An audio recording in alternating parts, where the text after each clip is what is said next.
Assalamualaikum warahmatullahi wabarakatuh. Hello everyone and welcome to our another episode of Alhamdulillah Podcast. A podcast where we bring inspiring conversation with remarkable people from Indonesia and around the world. Through every episode, we hope to learn from experts, exchange ideas, and inspire positive action within the Alhamdulillah community and beyond. Today's episode is truly a special one. We are honored to welcome an internationally respected environmental expert from India who has dedicated many years to promoting sustainable development, waste management, and the circular economy. He recently delivered an inspiring keynote speech at the International Conference on Zero Waste and Circular Economy 2026 held here at SMP and SMA Al-Quran Terpadu Al-Hamidiyah under the theme Catch Them Young, Growing Green Hearts for a Zero Waste and Circular Economy. He is the Director General of the Sustainable Development and Circular Economy Research Center, International Society of Waste Management, Air and Water, and the former Dean of the Faculty of Engineering and Technology at Jadavpur University, India. Ladies and gentlemen, to all our wonderful listeners, please join me in warmly welcoming Professor Sadhan Kumar Ghosh. Namaskar. Good afternoon, Professor. Good afternoon. How are you today? Yeah, I'm fine and I'm very happy coming to this school, Hamidiyah. It is great pleasure and honor to have you today with us. Before we begin, could you kindly introduce yourself to our listeners and tell us a little about your current work and your mission in promoting sustainable development around the world? Yeah, I'm Sadhan, but my full name is Sadhan Kumar Ghosh. Presently, I'm acting as a Director General of Sustainable Development and Circular Economy Research Center in International Society of Waste Management, Air and Water in Kolkata, India. And for last couple of years, maybe not couple of years, but nearly 3 decades. 3 decades. I'm working on the waste management and circular economy. I remember my first start of this work on waste management in 1999. Oh my God, that's amazing. Yeah, in Jadavpur University, Kolkata, and it expanded to many places. Mm-hmm. And presently, I have collaboration in nearly 40 countries throughout the world. Mm. And very recently, in last 2.5 years, I launched one new mission, the Catch Them Young, Zero Waste and Circular Economy in Campus. For the inauguration of this mission, I have come to your school today, this morning. That was amazing. It's a great experience for me. Yeah, for me too.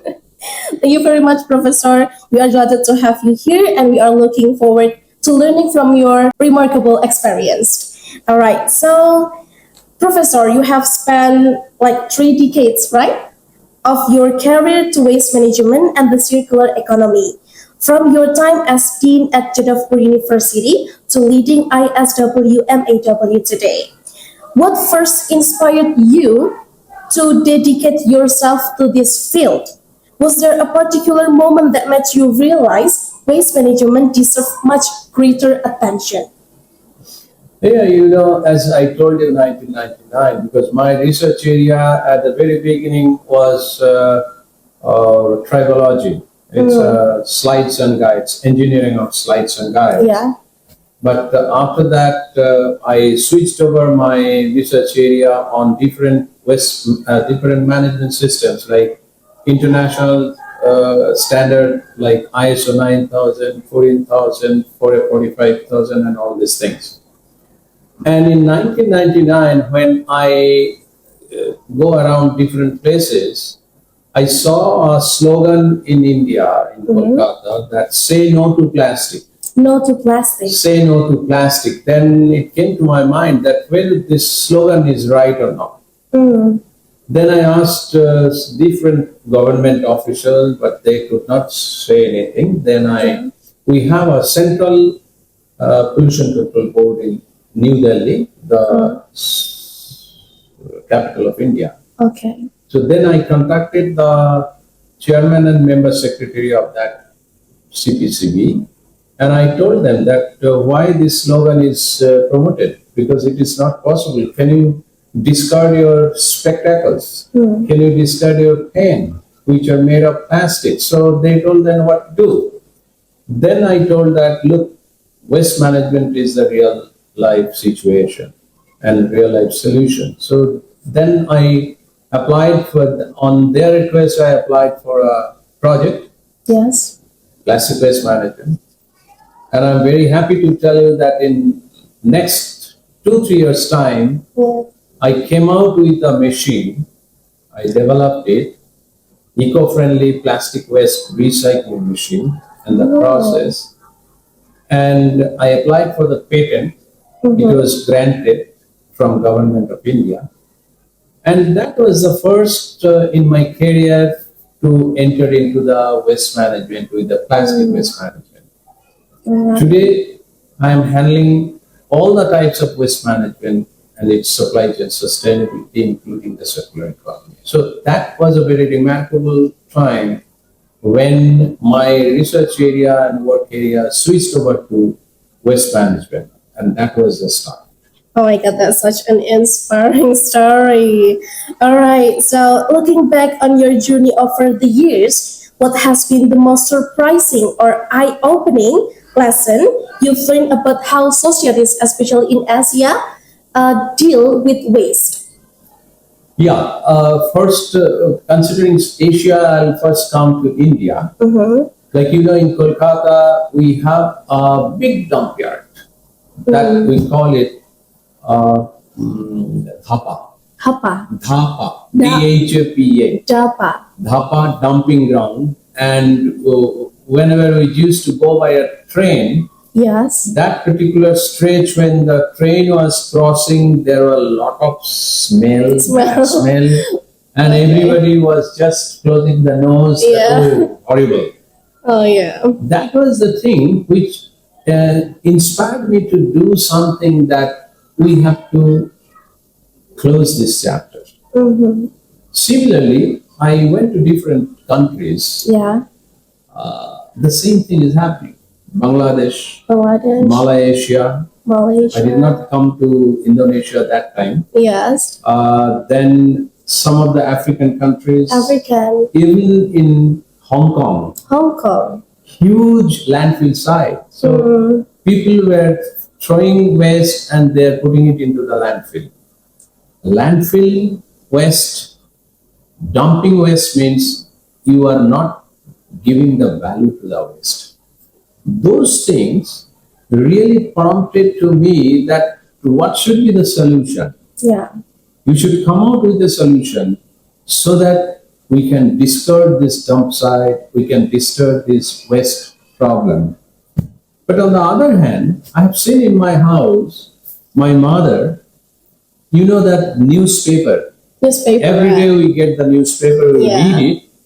And then we were a child, that time we were throwing here and there. But my mother says that don't do this. Okay. You keep it in that cupboard because at the end of the month, the person who takes care of this, his benefit, he will come and this will be sold.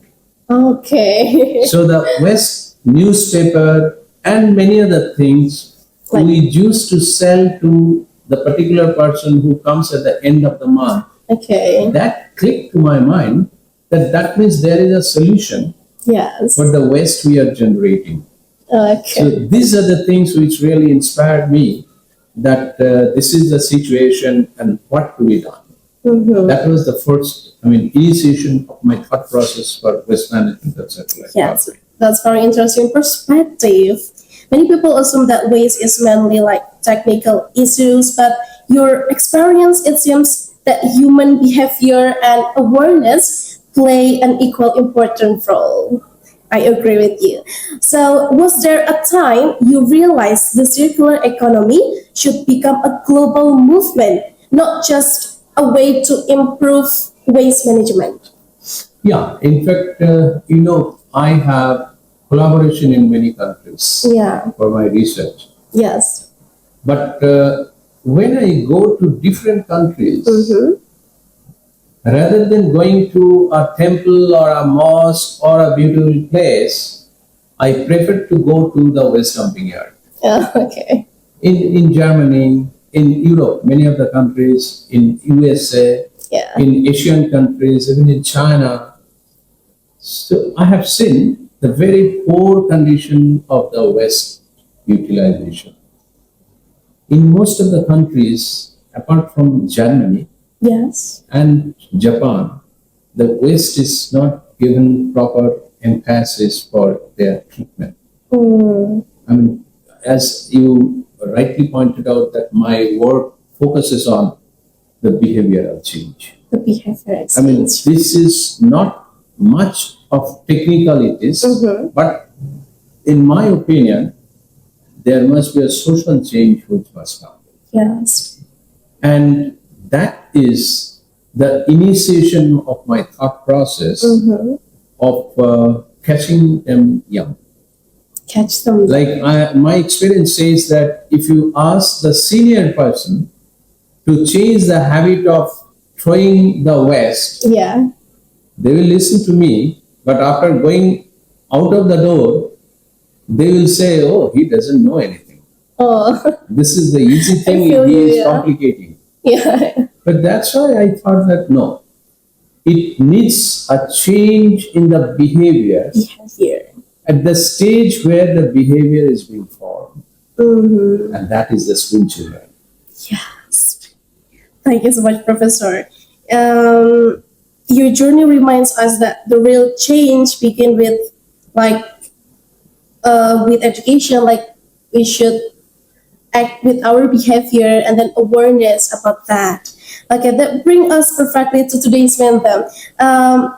The theme of your keynote here at Media was catch them young, right? Why do you believe children and teenagers are the best place to start in building a zero waste and circular economy mindset rather than focusing on adults or maybe policymakers? Look, in 1993, I organized one conference.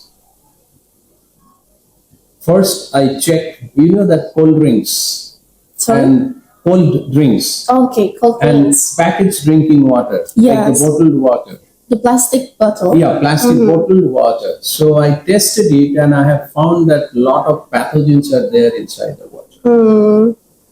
Then I hold the meeting with all the stakeholders and we formed a committee that it has to be changed in the manufacturing process. Okay. And for quite a long time, I did not take the packaged drinking water and cold drinks. Yeah. My son was that time, in 1993, he was born. 1993. Okay. And when he is a mature kid, like say class 2, 3, 4, Mm-hmm. he adopted that no, we will not take any cold drinks. Oh. So that's the thing came to my mind, that if I catch the children, Mm-hmm. then it is easier to change their behavior. Okay. So the traditional behavior, the behavior which they herited from their parents, Mm-hmm. the throwing the waste, if we give them the right direction, if we give them the right way, then they will follow it. They will learn. They will follow learn, the they will parents. follow. Yes. And not only that, I told also your students today Mm-hmm. that whenever the kids, students in the school are learning something, they will teach first Mm-hmm. their parents. Yeah. So in that way, this waste management, what they feel, they like, they practice, they will transfer it to their parents, that now waste management needs in our home. So it is Great. expanded. So once the parents experience that, they will make this story to other friends. So this is the way it will be propaganda, it will be spreaded, Yeah, not yeah. only to the kids, but also to the senior people. Okay. And I'm very happy to say that in last 2.5 years, Yes. the movement which I started with only 11,000 students from 10 school in Kolkata and West Bengal. Yeah. Today, it became nearly, including your school, Yeah. it is 532,000 students and teachers. Amazing. It's more than 500,000 students and teachers Amazing. who are practicing this Catch Them Zero Waste and Circular Economy mission. And I'm quite sure today the Department of Education head and the environment officer, they came and they also expressed their idea that they will spread this This for information. implementation to most of the schools in this area. So that will be around 2,500 schools. Yeah. So this is the way we are expanding. Because this mission has become very, very popular among the students. That when I talk about this is your waste, don't throw it away. You store it, utilize it, Yeah. make recycled product, and teachers will tell what should be the price, Okay. and this will be sold and the money will come to you. Okay. We will get money. So I saw your schools Yeah. have done something that something has been sold also. Yes. And whenever, I mean, at the initial stage, whenever we were giving this idea to the students and the teacher, and I can remember one temple, Hindu temple. It was made by class 8 standard student, and it was sold at 550 Indian rupee. Oh. It's a huge. Yeah, it's a And the huge. student's face was glowing. That the work which he or she has done with the utilization of the waste, which would have been thrown away, but that is bringing money. Yes. It's something great to them. So that is the way I'm spreading this idea. I'm motivating the students that don't throw waste, utilize it. And on the other hand, I'm cleaning the environment. Yeah. It is not going to the dump site.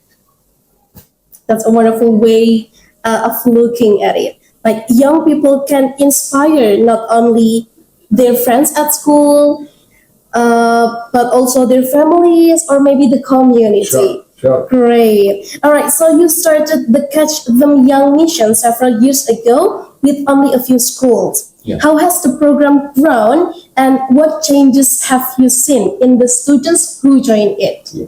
Because whenever there is a new mission, new initiative started, it needs a lot of advertisement, Okay. right? But for me, from 30th January 2024, I never asked any of my students to advertise for this. But Okay. it is a moment of mouth. Like say, your school is there, so you will tell other teachers that, oh, this is a very good movement. So Yeah. you include your school. Okay. And this is the way this number is going. Oh. And also, the other thing is, I have, as I told you, that number of researchers in different countries. I have different coordinators, chief coordinators and all this, like collaborator. In Indonesia, our collaborator for this mission expansion is UIN Wali Sangho. Okay. University. University. Yes. And their rector, Professor Musa Hadi, Professor Musa Hadi, Okay. he is the rector of that. He is a good friend of mine. So, Professor Musa Hadi is acting as the chief coordinator of our mission in Indonesia. In Indonesia. And today, Professor Elizabeth, Yes. she is also in UIN last dean of the social science. She is also acting as a joint coordinator, chief coordinator of this mission. So in that way, I have the collaborators in different countries throughout the world. They are working and they are uniting the schools, and this is the way which the thing is expanding. So, because whenever the teachers and students learn about this, they become excited to join. Oh yeah. So this is the way it is expanding. Yeah. That's really encouraging. It's so that even small daily habits can make a big difference. Great. Like So the droplets of water can make the yeah. ocean. Yes. Similar thing. Yes, great. And here at Alhamdulillah, how can we make zero waste and the circular economy part of our students' daily lives, not just something they learn in class like before. Yeah. You know that today, after my lecture, you have seen that there is a bin culture adoption. Yes. So there, Mrs. Pranati Ghosh, Professor Elizabeth, and Putri. Ms. Putri. Mrs. Pranati Ghosh is my wife, Yeah. and she's also expert on environmental aspects, and she's the advisor of this international society. Oh, an amazing So you know what family. they are doing? They are motivating the students to use the bin culture, to adopt the bin culture. Yes. So the students in Hamidia, their first activity is segregate waste, different types of waste. Yeah, sorting, like sorting sorting. waste. Before that, they have to think how the waste can be minimized. Okay. No generation of waste. That is the best thing. So whatever waste is generated, they have to put it in the bin. The first activity. Second activity, we have a white bin.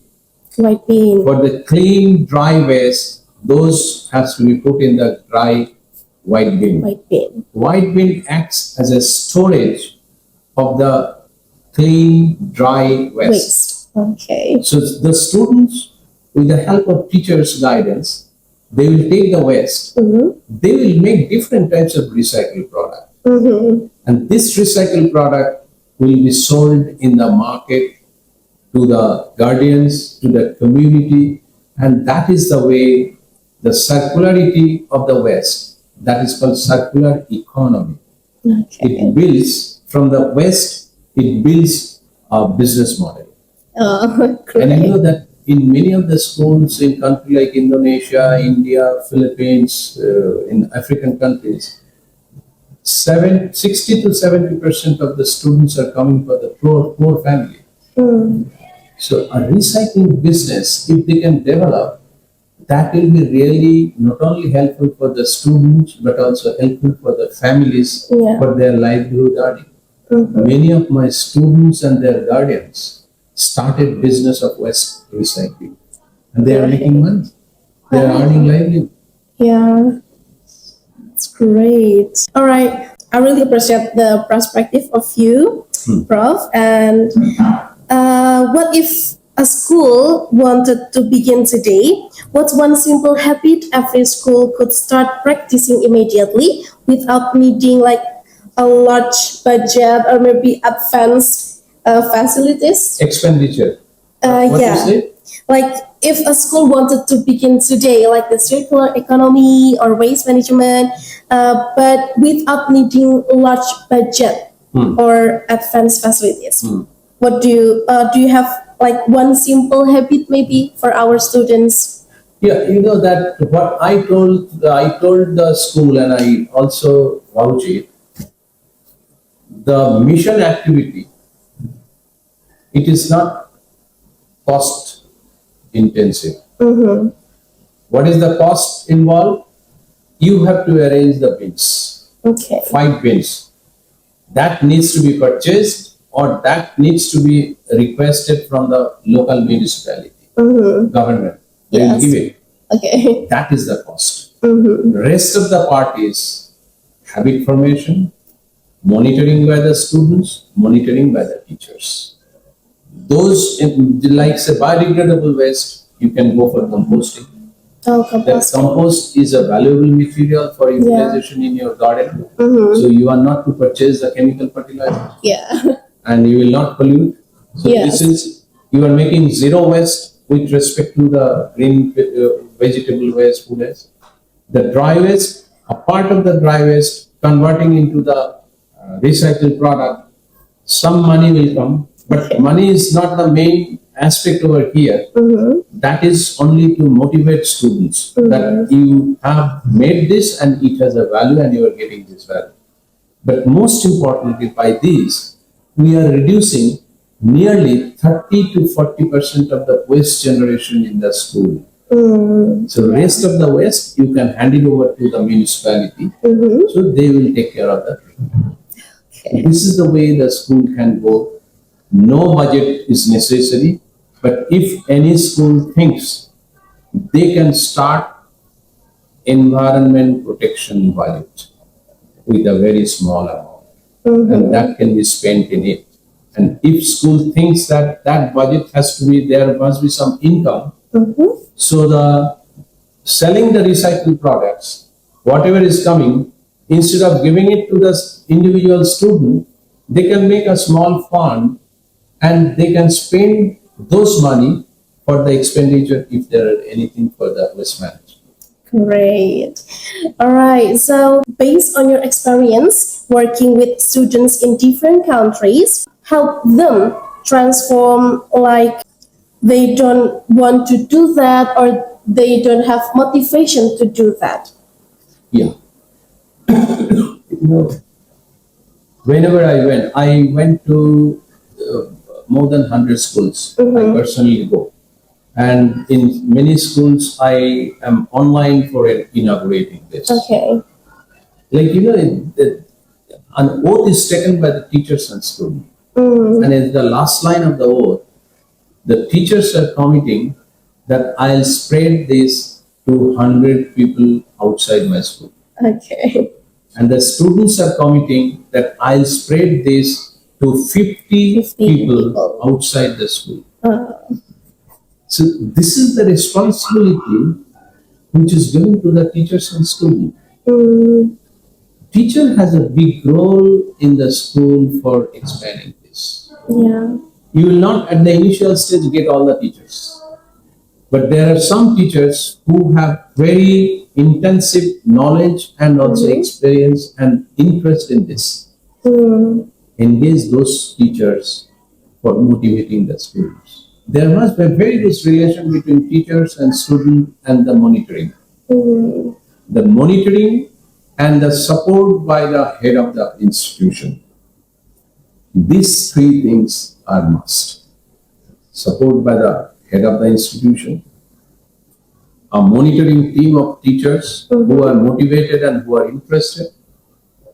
This too is enough to guide all the students. And there will be class monitor in each of the classes for waste management and circular economy. That is a new position. Students will be motivated when they feel, oh, you are announced as a monitor of the class for waste management and circular economy. Okay. They will feel proud to do the work. They will be empowered. Okay. They will be motivated and they become the leader. We need more environmental leader in the society. Okay. So this is the way by which the school should run and school should go. And it is like I was telling, this habit should become a habit like every day taking breakfast. Yeah. Or every day you have to go to sleep. Yes. The similar way you have to utilize your waste bins and segregation of the waste. And I am very happy. From each of the schools, I am getting very, very good support. And the program which you have organized today, Yeah. I see this is one of the best programs which Thank you so have much. organized today. And the students are so nice. Yeah. And you know that I went to the exhibition. Yes. The products. Number of products and Yeah. beautiful products. Whenever we are selecting the best products, our team was confused that which one is the best type. Everything. So your students are already motivated. Yeah. Only thing is that as teacher you have to monitor it. And not only motivation but also it helps your student to come out with innovative idea. Teachers will not be in a position to think that my student can do that. I have seen many products which I never thought that this can be made out of the waste material, waste plastics, with paper, with waste metals, waste flowers, so many things. So this brings the innovation, Yeah. the self-empowerment, the zeal of doing something, and of course, this will also motivate them to know the world and the environment. Correct. I guess as a teacher, we should also be the role model of the students. We also should give the students responsibility to be like to zero waste and circular economy. Okay. And one good thing, Mrs. Pranti, because I was saying about Yes. my wife, I'm getting a lot of support from her. I mean, spreading this movement. Whenever she speaks to the school children, she always put emphasis on the mannerism. Okay. You know, if the student has good mannerism, they can pay respect to everything. Yeah. And if they can pay respect to the waste management, then it will sustain. And whatever teacher, like that's why we ask the school to put a similar type of bin system in front of the teacher's room. Mm. Do you know why? Because when Why? students see that teachers are also following the same thing, students will be motivated and Okay. they'll practice the same thing, because teachers are the change agent in the society to change the behavior pattern of the school children. So teacher has a great role to play in my mission. Yeah. Okay, thank you so much, Professor. Uh, so before we conclude our conversation, I would like to ask you two final questions. Okay. So next, if you could leave us with just one challenge or one simple habit to start today, what would it be? Like challenge or Yeah. habit? Challenge is continuity of this mission, Continue. Okay. but the solution is from tomorrow onwards, you have the master teacher or the monitor, the first class teacher, right? You're right. You call it some other name. We call it class teacher. You have Class teacher, we call it like the teacher who is responsible, the whole responsible for one class. homeroom teacher. Yeah. Yeah, homeroom teacher. He or she should every day, your school. Yeah. She should at least spend 3 minutes in the class about, are you utilizing the paid culture? Okay. Who is interested to make the recycled product? Just asking the Just question. prompting them Oh, that, so that they know that this is important stuff. okay, so they still remember what should we do now? Exactly. So that Okay. is the thing, because it is change in habit is not easy thing. Yeah, it's really So we are difficult. bringing this to the children. So you have to probe, you have to know.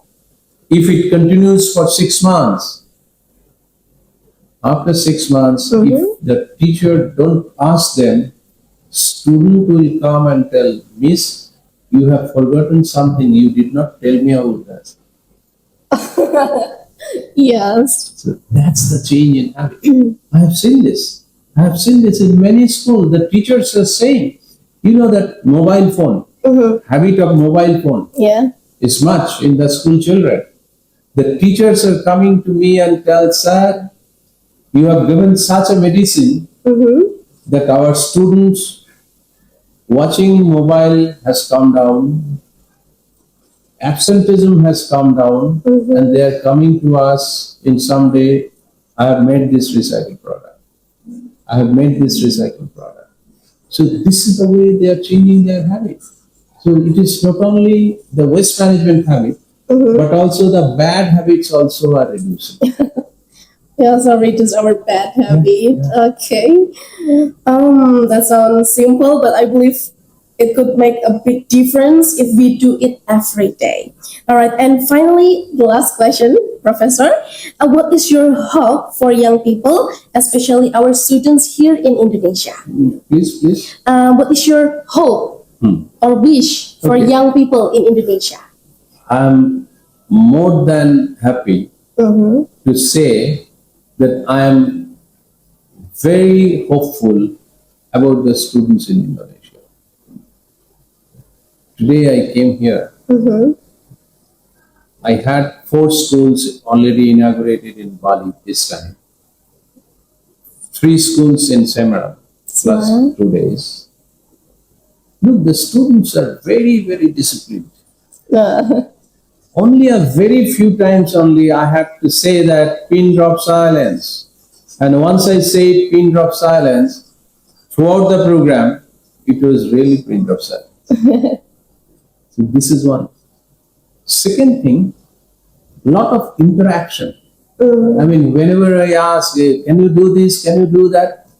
Because you know that whenever a student has its mind that I have to do something, they will come out. Like today, I was very happy with the 2 or 3 students who came out with good idea. They questioned The question. what to do and what all this. So I'm really hopeful for the Indonesian students. And you know, by now in Indonesia, today you had 10 schools came here Yeah. with you. And next school, around 7, 8 school will come. Mm-hmm. So total in Indonesia in last 6 months, from December to this, This month, we have nearly 35 schools already included. 35 35 schools. in Indonesia. Yeah. Great. And as I talked to the head of the educational department, Mm-hmm. he told that we have 2,500 schools under his jurisdiction. Okay, in Pati, Yeah. in our regions. Pati and Semarang also. Oh. So he told that I'm interested to implement it in those schools. Oh, okay. So these are the types of support we are getting. Like in Bali, the administrator told if school shows interest, we are very happy to implement that. So this is the way. Kenya, I mean African Kenya, countries. yeah. I did not go there. I could not go there because my tickets have to be cancelled because of this Hormuz Pranali and all these things, Yeah. oil crisis. My representative there, Kenya, Kenya. they organized all the schools. I was online putting the inaugural speech. So this is the way we are getting interest. But I'm really very hopeful for this school in Indonesia. And I think that in next 1 year time, it will be a few times multiple from the number which we have now, 35. Amazing. Thank you so much, Professor. Your message reminds us that every young person can make a difference.